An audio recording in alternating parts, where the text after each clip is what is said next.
Surprise கொடுக்குறேன் sir. Poor acting பா. Acting சரி. அப்ப ஆக்டிங் தெரியாது. சரி அப்படியே வீட்டுக்கு போயிருந்தானா சர்ப்ரைஸ் தான் இல்ல.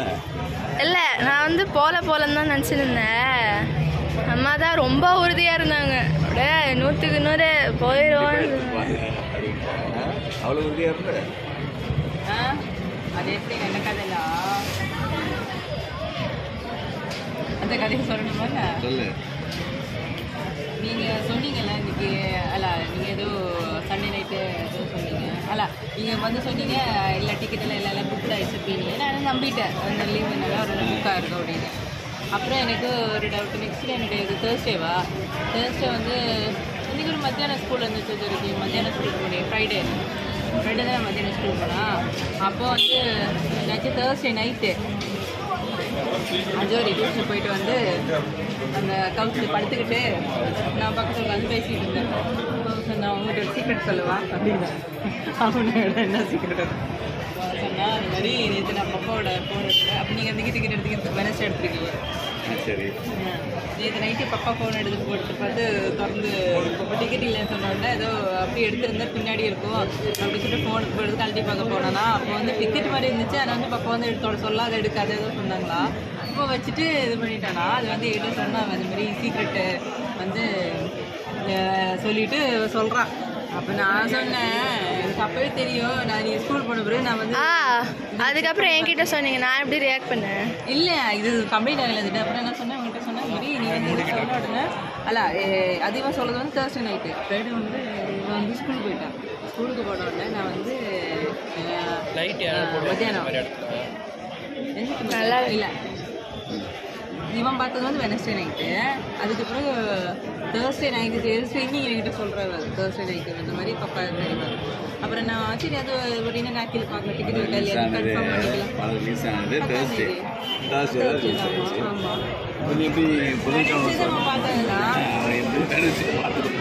ஆமாம் சரி. நீங்க எப்போ டிக்கெட் எடுத்தீங்க? எடுக்கல இன்னும். எப்படி கேளுங்க. தேர்ஸ்டே வந்து நைட்டு நான் சொல்கிறேன் அந்த மாதிரி சீக்ரெட் இருக்கு. அந்த சரியானு தெரியாது. அந்த மாதிரி பக்கம் சொல்லக்கூடாது சொன்னாங்க. டிக்கெட்டாக தான் இருக்குது இவனுக்குது. இவனால் மனசில் வைக்க முடியல. இவன் சொல்லிட்டான். அப்புறம் என்னாச்சும் சரி அதை அப்படின்னு பார்க்கலாம் இந்த டிக்கெட் பார்த்தா சீட்ஸ் இருக்குது அப்படின்னு சொல்லிட்டு பண்ணிக்கலாம் அப்படின்னு சொல்லிட்டு நினச்சேன். அப்புறம் நான் மறந்துட்டேன் இந்த டைம் இருக்குது. அப்போ ஃப்ரைடே மத்தியானம் ஸ்கூல் போன பிறகு நான் வந்து அந்த வெப்சைட் போய் பார்த்தேன். மாசா எக்கச்சக்க டிக்கெட் இருக்குது. அப்போ இவன் சொன்னது கரெக்டு தான் கன்ஃபார்ம். அது நான் வந்து ஃப்ரைடே உறுதிப்பட்டு இது படுத்திட்டேன். எப்போ டிக்கெட்டு? இல்லை இல்லை தேர்ஸ்டே சொல்லலை நினைக்கிறவன். இவன் சொன்ன பிறகு நான் பார்க்கல. முன்னாடி பார்த்துட்டு அதுவும் கன்ஃபியூஸ் பார்த்துட்டேன். ஃப்ரைடே வந்து இவன் என்கிட்ட சொல்கிறான் சீக்கிரட்டாக சொல்லிட்டான். அப்போ நான் சொன்னேன் இந்த எனக்கு முன்னாடியே தெரியும் நான் பார்த்துட்டேன் அப்படின்னா. அதுக்கு பிறகு நேற்று அமுதான் நேத்தா அதெல்லாம் எடுத்து சொல்லி அவ்வளோக்கிட்ட போயிட்டு லேட்டாக வரலாம். இவ்வளோ டைம் கொண்டுட்டு எனக்கு தெரியும் 11:40 போயிட்டோங்க. அதில் பார்த்துட்டேன். என்ன நினச்சிங்க நீங்கள்? இதில் வந்து பாலாஜி சொன்னோம் அப்போ எனக்கு தெரியும். அது அப்படி இருந்தால் கூட அது முடிச்சுட்டு இங்கே வரலான்றதுனால சொல்கிறீங்க அப்படின்னு தெரியும். அப்புறம் என்னாச்சு சாட்டர்டே அதை விட சொன்னேன். அதில் ஒரு சர்ப்ரைஸ் இருக்குது. குட் பை டாக்ல டிக்கெட் புக் பண்ணிச்சு அப்படியே ஓகேங்க. அது அவ்வளோ ஆப்வியஸா இருக்கு. சர்ப்ரைஸ் எது சொன்னோன்னே ஓகேங்கிறா. குட் பை டாக்லுக்கு டிக்கெட் எடுத்து நீ யார் சொன்னவங்கிட்ட அப்படி இல்லை நீங்கள் அதை பற்றி தானே சொல்லுவீங்க அப்படின்னு சொன்னாவா. அப்படிலாம் கிடையாது நல்லா இல்லை அப்படின்னு. அது அவன் தெரிஞ்சு வச்சு. அப்புறம் நான் சொன்னேன் இன்னைக்கு வந்து வரும்போது வந்து அப்பா இந்த மாதிரி டிக்கெட் எடுக்கிறோம் சொல்லும்போது அப்படின்னா நம்ம சர்ப்ரைஸ் மாதிரி பாப்பா காமிக்கணும்.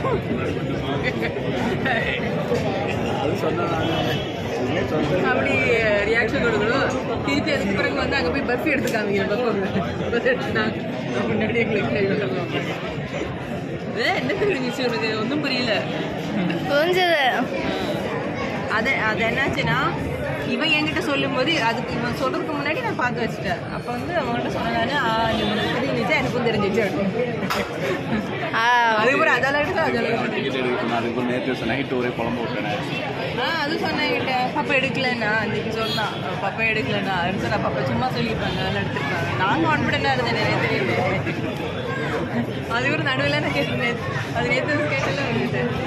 நேற்று நைட்டு எல்லாம் சாப்பிடும்போது அது ஒரு பக்கத்தில் உட்காந்துருந்தல வாட்டர் மெலன் சாப்பிடும்போது அப்போ நான் சொன்னேன்ல உங்கள்கிட்ட இந்த மாதிரி நீங்கள் இந்த மட்டும் தனியாக போயிட்டு வரலாமே ஒரு சீட் இருக்குமே. அப்போ ஜோரியில் சிரிச்சுட்டு இருந்தோம்.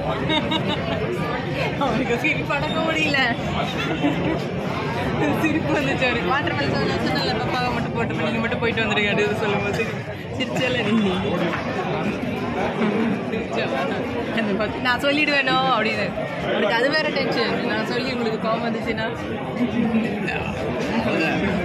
எதுவுமே சொல்ல மாட்டேங்க. இதான் அவன் சொல்லலையே. அவன் கண்டுபிடிச்சு அவன் சொல்றான் அப்படி அப்பா வந்து எடுத்துருவேன். அப்படி டிக்கெட் எடுத்திருந்தா ஒன்று பர்ஸில் வைப்பாங்க, இல்லை ரோல் போடுவாங்க, இல்லை ஃபோனுக்கு பின்னாடி வைப்பாங்க, வச்சிருக்காங்க வைப்பாங்க. அது சும்மா திறந்து அதுக்குள்ள போக வேண்டாம்னாங்க அப்படின்னா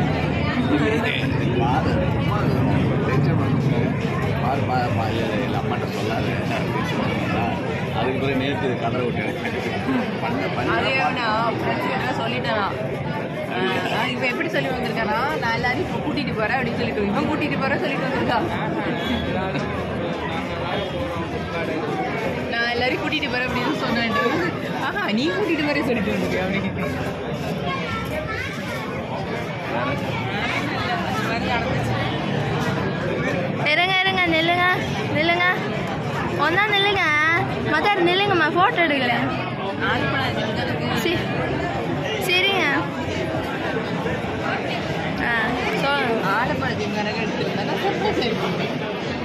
இப்போ நேரம் தெரிஞ்ச விஷயம் எப்படி எடுப்பீங்க அதான் இதெல்லாம் பாதி வரை தெரிஞ்சிச்சு. உங்கள் பாதி கதையே தெரிஞ்சு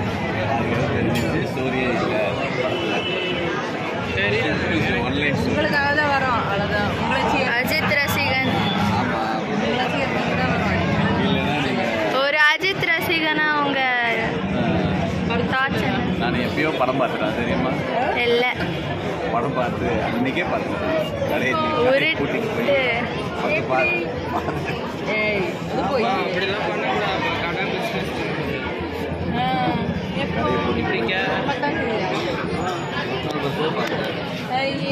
காலைல அடிச்சு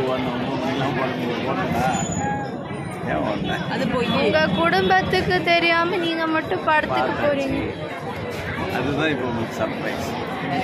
நீங்க போய் சொல்றீங்க தானே. கதை சொல்லுங்க. கதையே இல்லைன்றதா கதை. இல்லை இந்த இந்த பல்லு வந்து சார் வெளியே வந்து சார்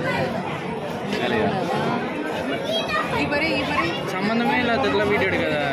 கான்டாக்டோட அது கட் பண்ணிடுவாங்க. உள்ள போடு. ஏன் இவ்வளோ நேரம் இது வைக்கிறாங்க?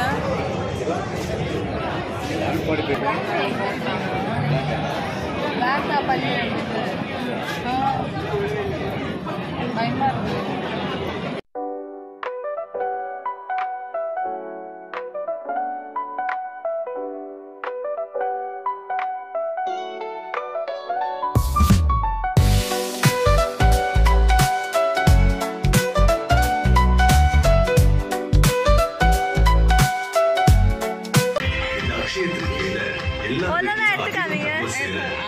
அந்த மாதிரி சர்ப்ரைஸ் பண்ணணும்னு நினைச்சாங்க.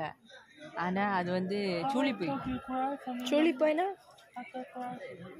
நான் டென்ட் வர்க்கா. உங்களுக்கு என் தோற்றமோ பேச்சு அப்படின்னு தெரியும். ஆனா என் வாசம் தெரியுமா? பட்டாசு எல்லா பட்டாசும் வெடிக்காது. அது மாதிரி அப்பா வந்து நமக்கு போன பட்டாசு. ஆமா ஆக்டிங் தெரியல. சர்ப்ரைஸ் அது வந்து மெயின்டைன் பண்ண தெரியாது. மெயின்டைன் அவங்க மெயின்டைன் பண்ணுவாங்க. அதை நாங்கள் ப்ளேஸ் கண்டுபிடிச்சிடுவோம். ஒன்று உங்கள் பிள்ளைங்களாம் மாட்டி அஜோரிக்கு தெரிஞ்சிச்சுன்னா அவரை மனசில் வைக்க முடியாது. அவன் எல்லாமே என்கிட்ட ஓப்பனாக சொல்கிறதுனால அந்த ஹேபிட் இருக்கிறதுனால. உங்கள் கண்ணுக்குள்ளே கண்ணு பயங்கரமாக தெரியுது. கண்ணை காட்டுங்களேன். உங்கள் கண்ணை காட்டுங்க. ஓ அஜோரி வந்து எல்லாமே ஓப்பனாக சொல்லிவிடுவான். அவன் வந்து இது மனசில் வச்சுக்க மாட்டான். ஸ்பெஷலாக என்கிட்ட சொல்லிவிடுவான். அதனால் வந்து அது எப்படியாச்சும் எங்களுக்கு தெரிஞ்சிடும். தெரியுதா? அஜோல கூட சீக்ரெட்ஸ் வந்து வச்சுப்பான். ஆனால் அஜோரியால் வைக்கவே முடியாது. எதுவும் கேட்குதுன்னு எனக்கு தோணலை. இனி அஜோல எவ்வளோ சீக்ரெட்ஸ் வச்சுருக்கான்னு தெரியல. கண்டுபிடிப்போம். கூடிய சீக்கிரம் கண்டுபிடிச்சிடுவோம். எனக்கு அதோட ஃபேஸ் தெரிய மாட்டேங்குது. இப்போ என்ன பண்ணாங்க உங்க தகப்பன்? உங்க தகப்பன் என்ன பண்ணாங்க கேட்குறாங்க.